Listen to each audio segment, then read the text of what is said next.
तो मैं अभी भी प्रोसेस कर रहा हूँ कि विनलैंड सागा फाइनली खत्म हो चुका है। चैप्टर 220 इसका नाम है समवेयर नॉट हेयर। ये बहुत ही मीनिंगफुल टाइटल है और बहुत ही मीनिंगफुल चैप्टर है। मैं पिछले 2 साल से इस मांगा को फॉलो कर रहा हूँ बहुत डिवोशन के साथ में। और जब युकीमुरा ने बताया कि अब जो ये आर्क है लास्ट आर्क होने वाला है, तब से मैं मेंटली खुद को प्रिपेयर कर रहा था इस मांगा की एंडिंग के लिए। और जो हमें एंडिंग मिली है ना, वो कई ज्यादा बेटर है मेरी एक्सपेक्टेशन से। सबसे पहले बात करते हैं थॉरफिन की अल्टीमेट ट्रांसफॉर्मेशन के बारे में। तो मेरे अकॉर्डिंग थॉरफिन का जो कैरेक्टर डेवलपमेंट है, जो कैरेक्टर ट्रांसफॉर्मेशन है, वो पूरी मांगा हिस्ट्री में सबसे ज्यादा अंडररेटेड है। मैंने सारी मांगा नहीं पढ़ी है, फिर भी मैं ये कहूंगा। हम सब जानते हैं कि प्रोलोग के दौरान वो कितना ज्यादा रेवेंज ड्रिवन था। उसको बस आस्केलेड को मारना था, चाहे कुछ भी हो जाए। उसके अंदर सिर्फ बदले की आग थी।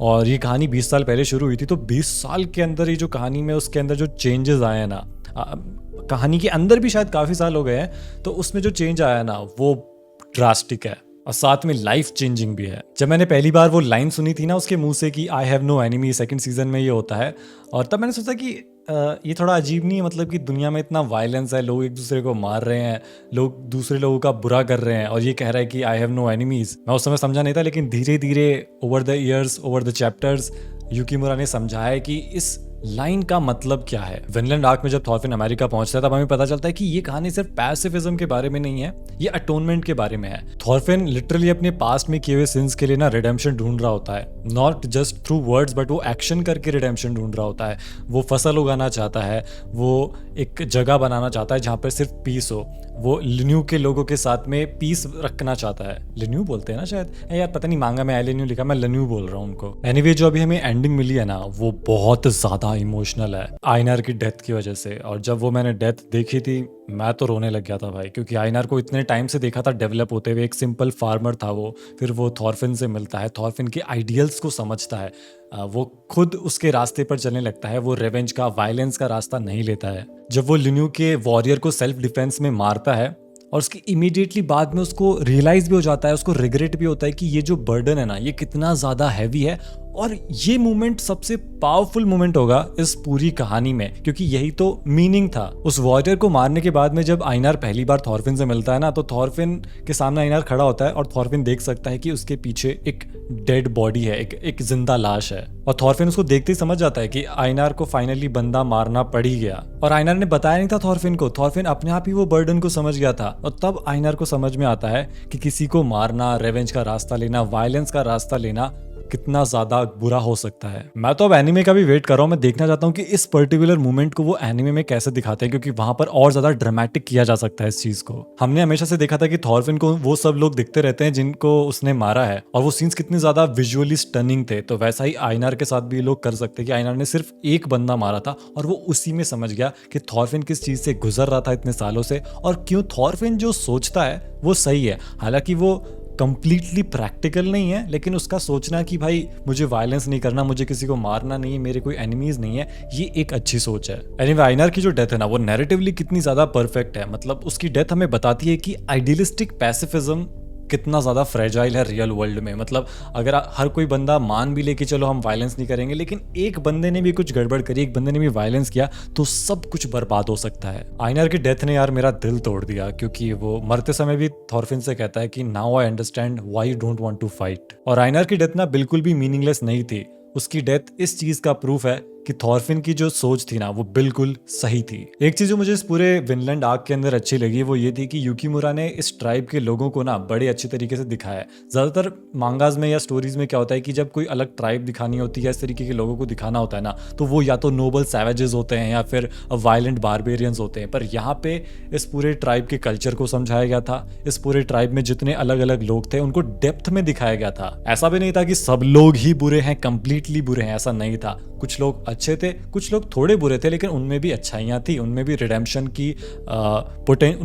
का पोटेंशियल था। और वो जो गेहूं उगाने वाला जो सिंबोलिज्म है, पहले मुझे लगा कि यार ये तो मतलब क्लीशे लगा मुझे थोड़ा, लेकिन बाद में जब प्लमक नाम का जो कैरेक्टर था जिसको थॉरफिन दे के जाता है, वो वीट दे के जाता है, और जब वो सक्सेसफुली उसको ग्रो कर लेता है, वो फसल उगा लेता है, तब मुझे समझ में आता है कि ये कहानी बता रही है कि protection is greater and difficult than destroying something. उस फसल का उगना इस चीज का प्रूफ था कि थॉरफिन के आइडियल्स बिल्कुल सही थे। देखो, फिजिकल सेटलमेंट जो थी ना वो तो फेल हो गई थी, ये लोग आपस में कोएग्जिस्ट नहीं कर पाए थे, लेकिन कल्चरल एक्सचेंज और अंडरस्टैंडिंग की जो फसल थी ना अब वो उगना स्टार्ट हो गई थी। और इसी चीज को सिंबलाइज करने के लिए उन्होंने प्लमक को वो वीट वाला एंगल दिया था। तो विनलैंड सागा की कोर टेंशन क्या है? Idealistic pacifism versus harsh reality.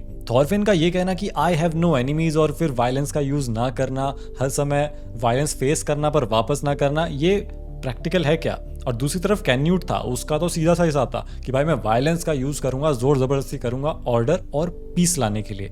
ये लॉजिकल लगता है। और मैंने जब से मांगा पढ़ना स्टार्ट करा था मैं इसी कॉन्फ्लिक्ट को डेवलप होते हुए देख रहा था। तो थॉरफिन का जो आइडिया था कि मैं विनलैंड बनाना चाहता हूँ, एक सेटलमेंट बनाना चाहता हूँ जहाँ पर पीस होगा, जहाँ पर कोई वॉर नहीं, कोई लड़ाई नहीं, कोई स्लेव नहीं, कुछ नहीं होगा, कुछ भी बुरा नहीं होगा वहाँ पे। ये आइडिया अच्छा था और थॉरफिन शुरुआत में इस चीज में सक्सेसफुल हो भी गया था, लेकिन अल्टीमेटली चीजें फेल होने लगी जब वो डिजीज आया। इन दोनों कम्युनिटी के बीच में जो कम्युनिकेशन गैप की वजह से मिसअंडरस्टैंडिंग्स हुई और जो इनके अंदर वायलेंस था हमेशा से वो बाहर आने लगा और इसकी वजह से सब कुछ फेल हो गया। लेकिन यहाँ पर युकीमुरा का मैसेज है कि भले ही थॉरफिन फेल हो गया था या कोई भी इंसान किसी अच्छी चीज को करने में फेल हो गया, इसका ये मतलब तो नहीं ना कि अटेम्प्ट गलत था। अटेम्प्ट करना ही एक पॉजिटिव चीज है। तो युकीमुरा ने थॉरफिन को लिखा है हिस्टोरिकल बेसिस पे, मतलब हिस्ट्री में जो थॉरफिन नाम का बंदा था उसी की कहानी को यहाँ पर यूज किया है। वो भी फेल हो गया था ऐसा एक सेटलमेंट बनाने में और यहाँ पर थॉरफिन भी फेल होता है। और इससे दिखता है कि हमारे जो आइडियलिस्टिक ड्रीम्स होते हैं ना वो हमेशा सक्सेसफुल नहीं हो पाएंगे, वो हमेशा पूरे नहीं हो पाएंगे। लेकिन इसका ये मतलब नहीं है कि जो हमने मेहनत करी थी उसको सच करने में उसकी कोई वैल्यू नहीं है, उसकी भी वैल्यू है। तो जब इन दोनों ही कम्युनिटीज के बीच में ट्रूस होता है, सीज फायर होता है और एक पीस का ये लोग वादा करते हैं और थॉरफिन और उसकी जो सेटलमेंट है वो वहां से चली जाती है, वापस चले जाते हैं वो लोग। और थॉरफिन को फाइनली समझ में आता है कि उसकी जो असली दुनिया है ना वो उसकी फैमिली में है, वो उसके लोगों में है। विनलैंड एक जगह नहीं है, विनलैंड एक सोच है। जैसा कि हमने थॉर रैग्नारॉक में देखा था, ओडिन कहता है कि एसगार्ड वहां है जहां उसके लोग हैं। और फिर जो थॉरफिन की बच्ची पैदा होती है जिसका नाम स्नोरी था, वो हिस्ट्री में भी पहली बच्ची है, पहली यूरोपियन बच्ची है जो कि अमेरिकन है। क्योंकि स्नोरी का जन्म विनलैंड में हुआ था, यानी कि उस अमेरिका वाली जगह पे हुआ था, तो वो पहली यूरोपियन बच्ची बन जाती है जो कि अमेरिकन है बाय बर्थ। तो युकीमुरा इन रियल ना एक आइडियोलॉजी फॉलो करते हैं कि उनको वॉर नहीं पसंद, कि उनका वो चाहते हैं कि वॉर हमेशा के लिए एलिमिनेट हो जाए दुनिया से। अब ये जो सोच है ना ये पॉलिटिकली देखा जाए तो उतनी करेक्ट नहीं है, क्योंकि बहुत सारे बार ऐसी सिचुएशंस आएंगी जहां पर वॉर होना, मतलब वॉर को नहीं रोका जा सकता और वॉर ही आखिरी सोल्यूशन होगा। लेकिन वॉर अवॉइड करना वीक और पैसिव होने की निशानी नहीं है। उनके अकॉर्डिंग ये फिलॉसफी बहुत ही ज्यादा कॉम्प्लेक्स है। वायलेंस चूज करना बहुत ज्यादा आसान है, वॉर करना बहुत ज्यादा आसान है, लेकिन असली स्ट्रेंथ तब आपकी शो होती है जब आप पीस को चूज करते हो ओवर वायलेंस। और उनकी जो आइडियोलॉजी है ना ये उस सीन से रिजेंबल करती है जहां पर थॉरफिन 100 पंचेस खाता है।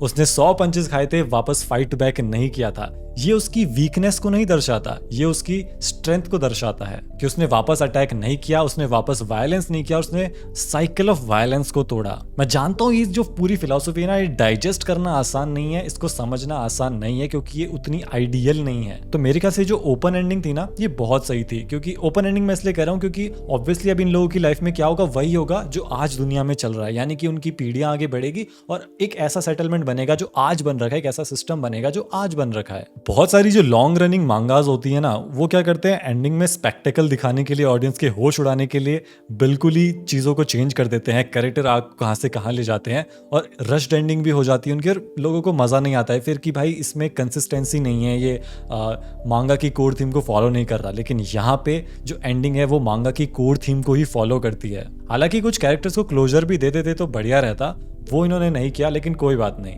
एंडिंग में कहीं पे भी ऐसा नहीं लगा कि मैं विनलैंड सागा देखते देखते कुछ और देखने लग गया हूँ या फिर थॉरफिन ने ही वायलेंस का रास्ता चूज कर लिया, ऐसा कहीं पे कुछ नहीं हुआ। ये जो स्टोरी है, ये जो एंडिंग है ना, ये परफेक्ट सोल्यूशंस प्रोवाइड नहीं करती है, क्योंकि परफेक्ट सोल्यूशन है ही नहीं। यहाँ पर रियलिस्टिक कॉन्सिक्वेंसेस दिखाई गई हैं। भाई कल्चरल डिफरेंसेस असली में होते हैं, लोगों में मिसअंडरस्टैंडिंग्स होती हैं, वॉर्स होते हैं, नहीं रोका जा सकता। और यहाँ पर भी ऐसा ही हुआ, बहुत लोग मरे, वॉर हुआ और फिर फाइनली सीज फायर हुआ था। और वो भी इसीलिए हुआ क्योंकि थॉरफिन की आइडियोलॉजी वो दूसरे लोगों पर थोप पाया था, जो कि अच्छी आइडियोलॉजी थी, और आइनर भी उसकी आइडियलिज्म को समझ पाया था। ये मैच्योर स्टोरी टेलिंग होती है। देखो रियल लाइफ में भी ना परफेक्ट सोल्यूशन बहुत सारी चीजों के एग्जिस्ट नहीं करते हैं, but the effort to find and create the solution is worthwhile. तो देखो पर्सनली मुझे इस मांगा ने 2 साल की जर्नी में ना बहुत कुछ सिखाया है, मुझे बहुत ज्यादा चेंज भी किया है। और ये कहानी और थॉरफिन का कैरेक्टर हमें ये समझाता है कि एक आदमी, एक इंसान फंडामेंटली चेंज हो सकता है। हर एक इंसान में होप होती है रिडेम्पशन की, और ये भी सिखाता है कि वायलेंस की साइकिल को तोड़ा जा सकता है अगर आपके अंदर विल पावर है, आपके अंदर स्ट्रेंथ है। तो मकोटो युकिमुरा ने 20 साल का कमिटमेंट दिया था इस स्टोरी को बताने में, और जो एंडिंग है उसमें वो रेस्पेक्ट भी दिखती है स्टोरी के लिए, थॉरफिन कैरेक्टर के लिए। और मैं सच बताऊं तो जो आइनार जो कैरेक्टर था, अब वो और ज्यादा बढ़िया लग रहा है, क्योंकि जब उसकी डेथ होती है, उसको जब उसकी ग्रेव बनाई जाती है, तो वहां पर आर्नाइट का वो थोड़ा सा स्टैच्यू भी होता है जो उसके साथ में रखा जाता है। और भाई साहब ये सैड है बहुत ज्यादा, क्योंकि आइनर के लिए मोटिवेशन क्या था कि उसको आर्नाइट के नाम का सेटलमेंट बनाना है जहां पर पीस होगा, क्योंकि आर्नाइट भी बहुत बुरी तरीके से मरी थी, उसका हस्बैंड भी बहुत बुरी तरीके से मरा था, और इसीलिए उसको वो वायलेंस नहीं पसंद। और अब आइनर जो कि आर्नाइट को बहुत पसंद करता था, उसकी रेस्पेक्ट करता था, वो उसी के साथ ग्रेव में है। अगर इन्होंने सीजन 2 की एंडिंग की तरह फाइनल सीजन की भी एंडिंग कर दी ना भाई, लोग रोने लगेंगे। और जैसा कि मैंने पहले कहा, समवेयर नॉट हियर एक परफेक्ट टाइटल है, क्योंकि विनलैंड कोई ज्योग्राफिकल जगह नहीं है, वो एक सोच है। It is a state of mind, it is a way of being. भले ही विनलैंड सागा अभी उतनी फेमस नहीं हो, ये मांगा उतनी फेमस नहीं हो, लेकिन मांगा हिस्ट्री में, फिक्शनल हिस्ट्री में ये one of the best story रहेगी, ये one of the best climaxes में से एक रहेगा मेरे लिए। आई होप ये सबके लिए भी ऐसा ही हो। तो आप लोग बताना कि इस पूरी मांगा में आपको क्या चीजें अच्छी लगी, आपने क्या सीखा, आपको क्या लगता है कि और बेटर किया जा सकता था या किसी और तरीके से लिखा जा सकता था, और क्या आप इस फिलॉसफी को समझ पाए हो, या समझने के बाद भी आप अग्री नहीं करते हो, तो वो भी कमेंट में बताना। मैं एक अच्छा डिस्कशन चाहता हूँ इस कमेंट सेक्शन में, और मैं आपको मिलूंगा अब अगली वीडियो में।